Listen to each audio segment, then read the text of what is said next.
Welcome back, ladies and germs, to Brain Smasher's infernal YouTube channel of unearthly delights.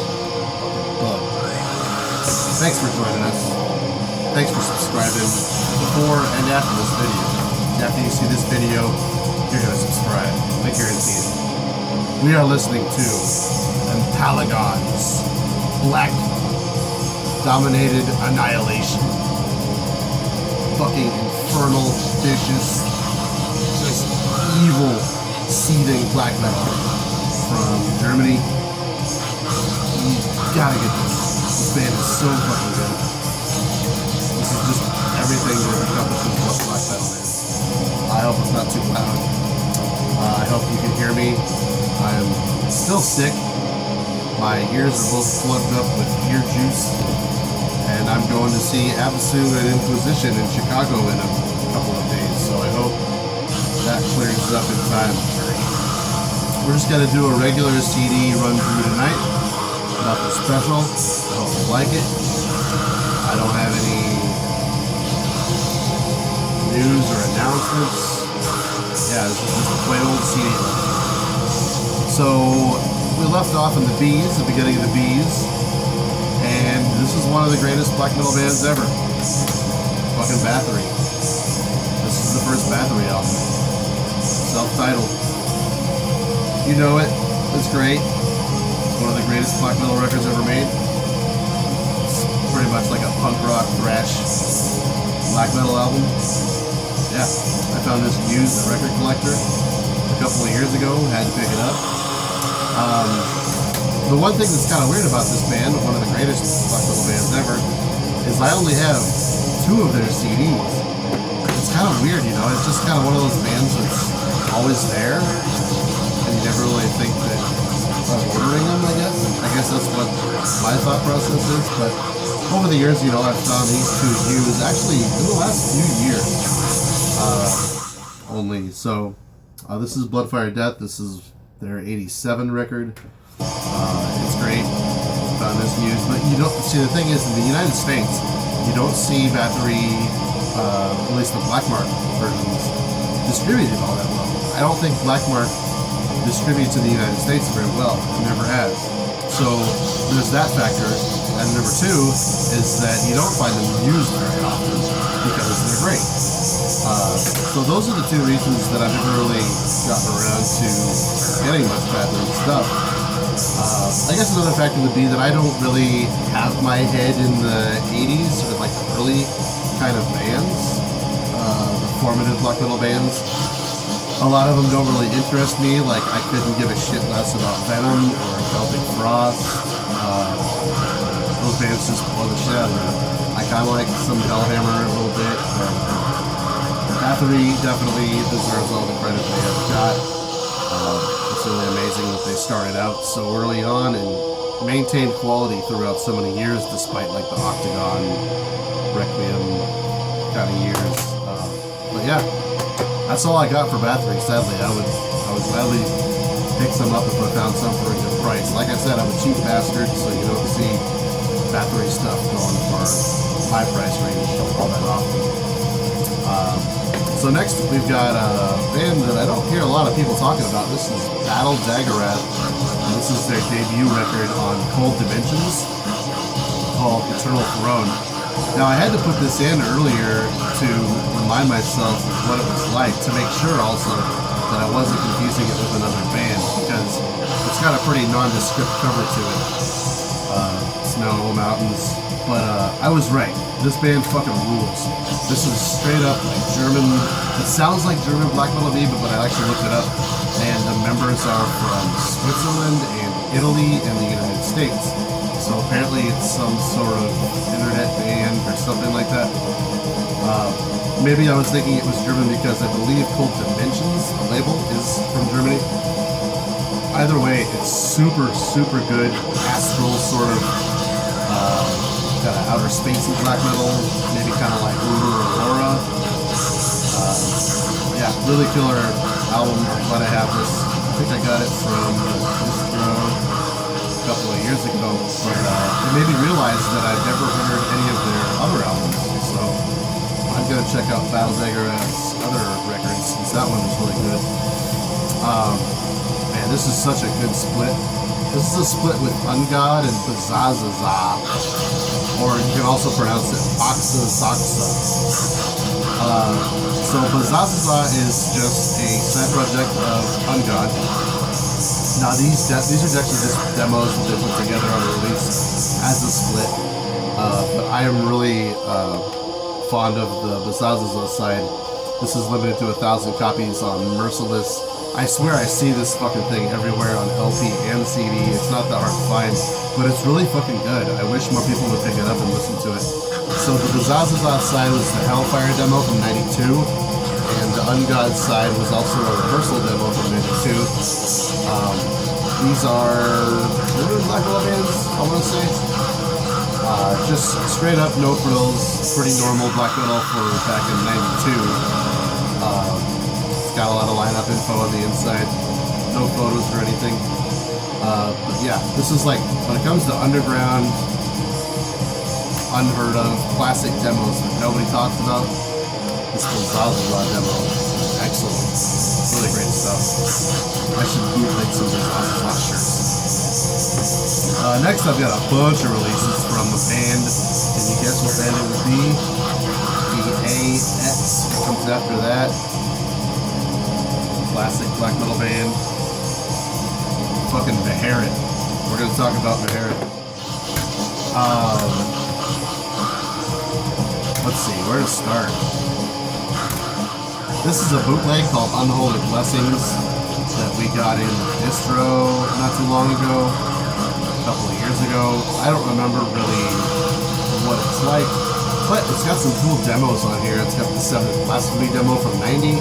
It's got the Demonomancy demo #2 from also from May, the Dawn of Satan's Millennium 7-inch, and it's got a live show from 1990 as well. So this is like early Beharit stuff.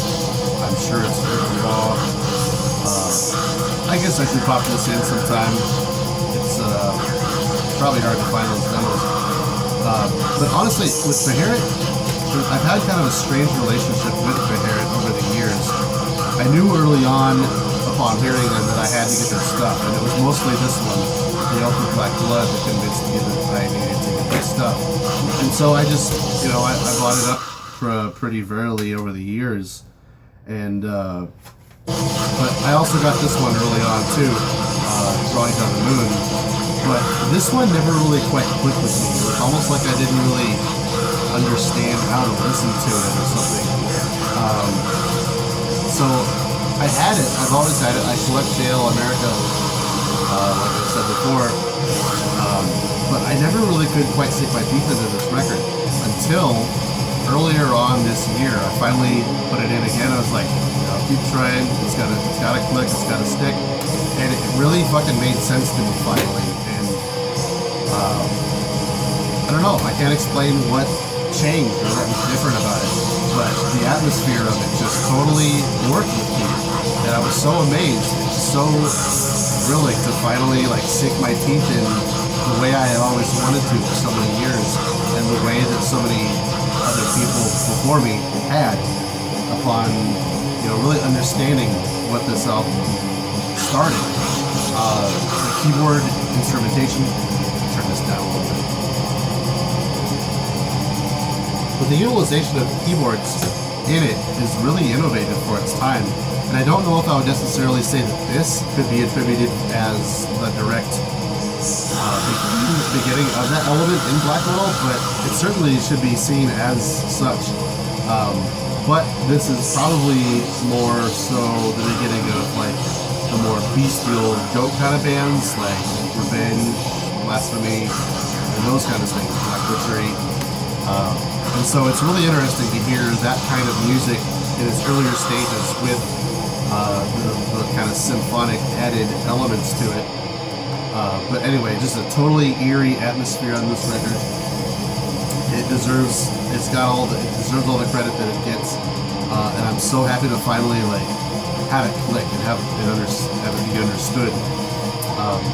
This one was always the one that I listened to before this one. Not a whole lot, but I would just pop it in. It's a pretty good classic. But as the story goes with this record, this was actually a rehearsal demo that was recorded for the album that someone got a hold of before the actual proper release of the record, and they bootlegged it, and it became the official release of the album. Apparently the band was so pissed off that the demo got out and it was released, and they were like, nope, we can't have the studio version of it, fuck you. Until, I want to say 4 or 5 years ago, I think it was Hell's Headbangers got a hold of it and released it, the studio version, and it's called At the Devil's Studio or something like that. And of course Chris Moyen did the artwork for it, because he does the artwork for everything. But anyways, it was funny because I preferred the production on this by far to the studio version of it. I was actually looking at the reviews of it today on Metal Archives, and it's pretty poorly reviewed, and I think everyone pretty much agrees that this is the version of the Oath of Black Blood that everyone wants to remember. This is it. So it's kind of a funny story about how that worked out. The demo rehearsal became the album, and the album just was like, nope, we're not buying it. So I've also got this Archgoat split. Man, I haven't listened to this ever. This is the Archgoat side. Crappy artwork. Necropolis put this out many moons ago. Yeah, this might be the only Archgoat that I actually have. I do like Archgoat, and I saw them live a couple of months ago, but I don't really have much of their stuff. But I can't remember if this has the Messe de Mort. Yeah, the song Messe de Mort. I'm not sure how to pronounce it by Beharit, but if that's the actual recording from that 7-inch that's called Messe de Mort, that's a great 7-inch. Nasty stuff. So this is actually the best of Beharit. I had this on vinyl too. I just picked it up because I thought I needed to get some Beharit on vinyl while it was officially done. So yeah, this is just some best of stuff, some rarities, just kind of a compilation put together by Spine Farm back in '99. It has a song on here called 6 Days with the Lord Diabolus. It's really fucking cool. And I think you could probably pin down the sound of Revenge to that specific song. There's like high vocals, low vocals, this ghostly sort of pitch shifted vocal effect on it, and it's just pure blasting chaos. So I don't know, it's a pretty cool thing to have if you can't decide what Beharit to listen to. Let's see, I've also got this here. This is another bootleg. Beharit's got to be one of the most bootleg bands ever in black metal, but this is a split with Napalm, or Bale Desiree. Sorry, since I'm sick still, my head is just kind of not so great. But yeah, just another shitty bootleg. This is a recording from a show that they both played together called The Day of Darkness.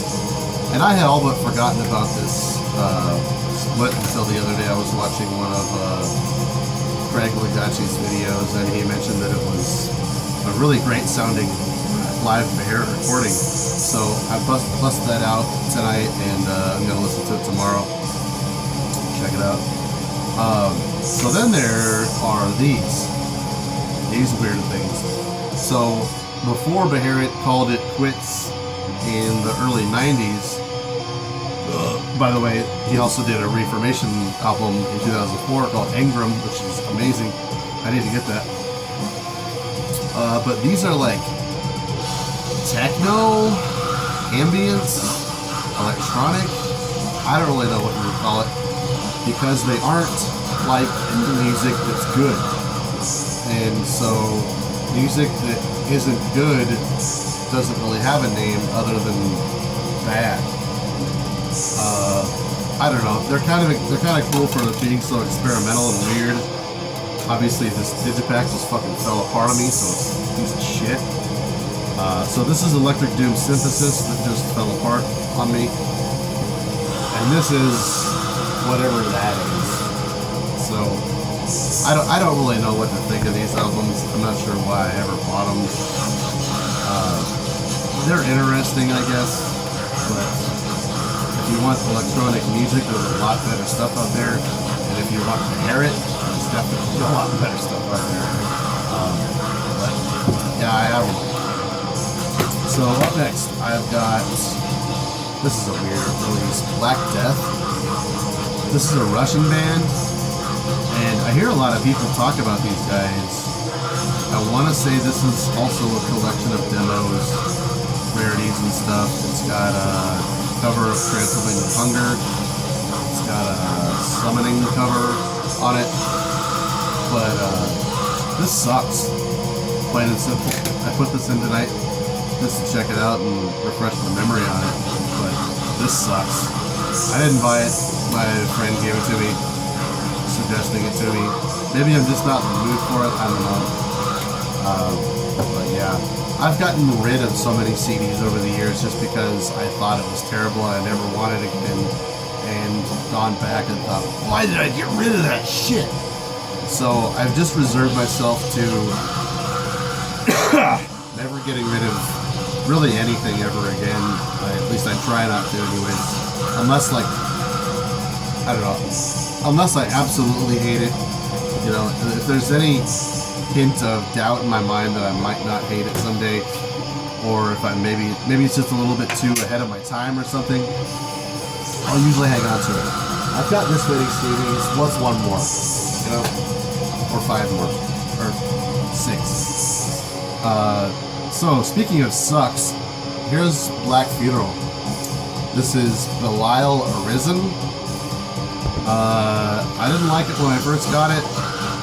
I don't know if I even give a shit about the band, but I listened to it tonight for a minute to refresh my memory on it before I talked about it, and it sucks too. I couldn't get into it at all. So yeah, I don't know what the big deal is with Black Funeral. I want to say I used to have, I might still have, there's like one album that everybody has in this band that I don't remember caring for either. But it's kind of weird now. The guy from Eternum is doing guitar for Black Funeral, so maybe that will make Black Funeral be good. I don't know. Probably not. But yeah, I listened to that tonight and I'm not really in the mood for it. I guess maybe I'm just not in the mood for the nastier kind of stuff lately.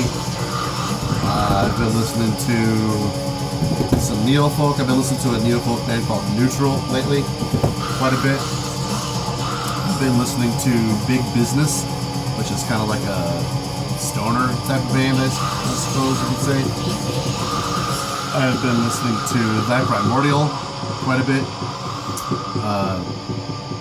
So yeah, nothing really raw or untalented, if you will. Well, let's wrap it up for now. This is going to be, I think, number 13, I want to say. Thanks for watching, as always. Subscribe. Tell anybody you think might be interested. Ask me any questions that you got. Suggest me anything you want. The other day I had a guy, a subscriber, ask me for a melodic death metal playlist recommendation, and I was going to give him some recommendations, but I just thought, hey, I have a playlist put together of that already, so I just sent him a playlist of my melodic death metal recommendations. So I'm happy to do that if you want any recommendations on, you know, deep cuts and stuff that most people don't really talk about. I'm more than happy to do that. Talking about metal is what I love doing. Recommending bands that people might not know about, I love doing. Yeah, so let's hope the next time I do a video I'm not sick anymore. And yeah. Oh, also, hope you like the newly decorated door over there. I'm going to start working on some other posters over there. Alright, till next time. Keep it metal.